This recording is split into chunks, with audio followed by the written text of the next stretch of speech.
Бәлтарза қайырлы күн. Бүгін видеода қандай Apple Watch алған дұрыс және бізді үзбей көп жүрген оқырмандарымыз алғысымыз ретінде осы видеоның астына жазған комментарийдің ішінде ең үздік комментарийға біз 5000 теңге ақшалай сыйлық береміз деп шештік. Яғни ол сіздерге деген рахметім. Сондықтан да каналға тіркеліңіздер, лайк басыңыздар және комментарий жазыңыздар. Соның жауабын осы видео шыққаннан кейін 3 күннен соң менің Instagram парақшамда жауабы шығатын болады и ақшасын аударып жібереміз. Мінекей сонымен бастап. Ал енді біз обзорымызға оралайық.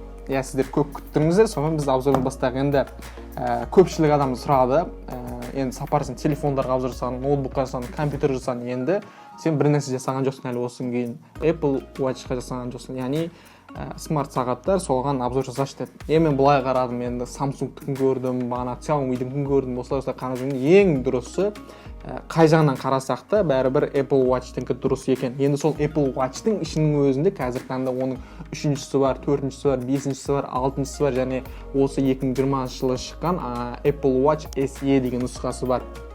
Сол екеуінің салыстыратын боламыз. Енді бізге қазір 3-шісі, 4-шісі, 5-шісі олардың бәрі ескі нұсқалары. Енді алуға болады әрине, бірақ уже жыл өткен сайын олардың уже актуалдығын жоғалтады. Ал енді қазір бізге актуалды болып тұрған, алсаң өкінбейтін деген осы екі нұсқасы, ол Apple Watch 6-шы сериясы және Apple Watch мінекей менің қолымда тұрған SE нұсқасы. Енді мен қазір таңда өзімізге алғанымыз бұл Apple Watch SE. Оны не үшін өзімізге алды, оны да айтатын боламыз, және 6-шы сериясын кімдерге алған дұрыс, оны да айтатын боламыз енді.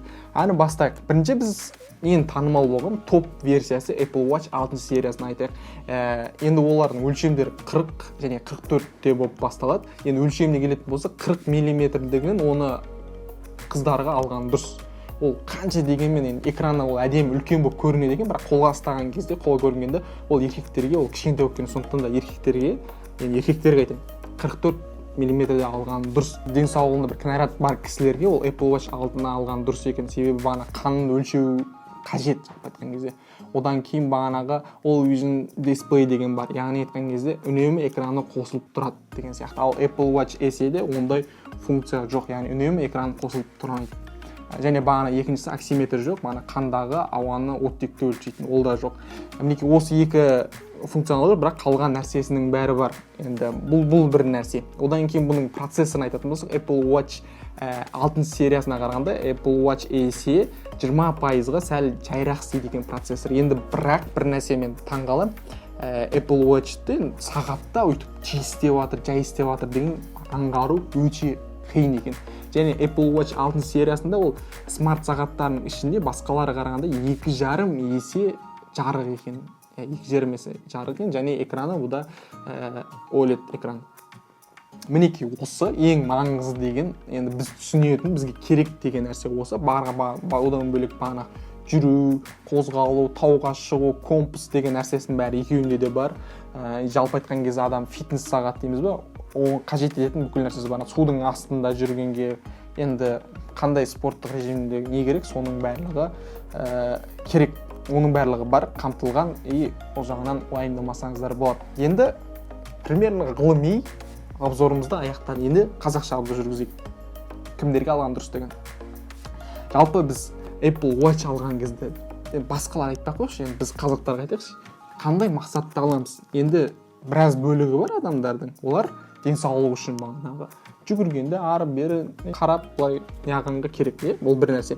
Екіншісі бар, екінші типтегі адамдар олар как аксессуар ретінде болады. Яғни жүргенде қолымда менде Apple Watch'ым бар, халыққа көрсету үшін, өзінің статусын көрсету үшін деген сияқты біреулер сол мақсатта алады. Себебі Apple Watch білесіздер, бағасы оңай тұрмайды. Мысалы Apple Watch SE ең арзан дегенде Каспийде көрсетдік. Ол жерде 159 мың, 156 мың теңгеден басталады. Ал сұлпақ нелерде 180 мың, 186 мың, сондан бас. Ал 6-шы сериясы олар вообще 206 мың, 210 мың, біреулер даже 230 мың деген сияқты бағалар әжептәуір.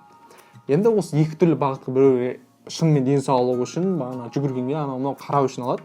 Екіншісі енді аксессуар ретінде киіммен, немен киіп жүргенге, тағып жүргенге деген сияқты. Енді сіздер қалай ойлайсыздар?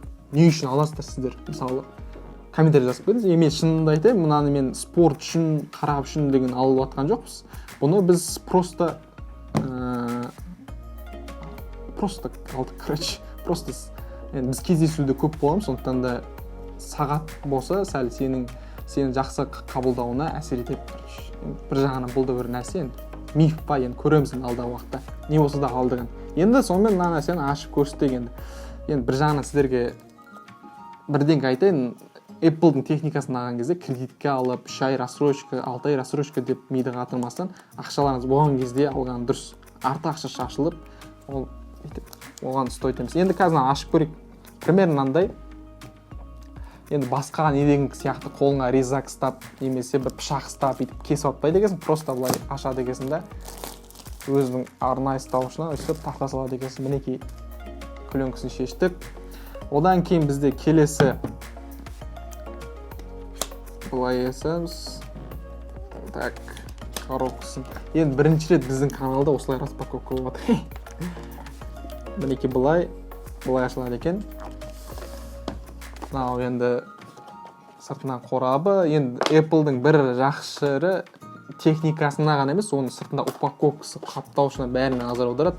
И солысына мен өте өткен ризамын. Одан келесі бізде одан коробка. Мына жерде бізде сағат. Сағат.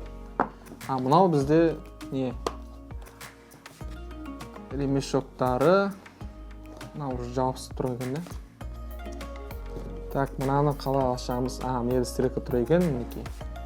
Так, енді мінекей ашылды. Так. Мінекей ремешоктары, мінекей. Біреу запас, по-моему, да? Біреу запас. Жоқ. Мынау, так, SM, мынау ML размерлер, короче. Енді әркімнің қолы әртүрлі ғой. Маған, так, M керенчер көреміз енді. Қазір тақып көреміз. Одан кейін келесі бізде сәйкесінше сағаттың өзі. Міне, Apple Watch сағаты 44 мм-лі еркекпіз. Соны алдық. Енді мынау, короче, қазір ашамыз оны. Одан келесі бізде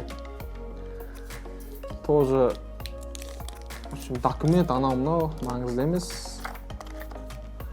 Қуаттандырғышы. Білінчерсіздер, бүйтіп қойып зарядтай бересің телефонды. Магнит арқылы. Вот, осы мінекей кардонны шештік. Мынау бетінде қаптаушы. И біз алған нұсқамыз енді қазақ болған соң ба, енді басқа бір қызыл түсіне, оранжевый түсіне алып кетпейді екенсің, бәрінше темный болған қалайсың енді. Енді білмеймін, табиғаты сондай болған соң ба. Мінекей осы қара нұсқасын алдық. Мінекей осылай былай көрінеді. Apple Watch AC. Одан кейін яқта ремешоктары. Все, міне. Так, одан кейін тағып қойық.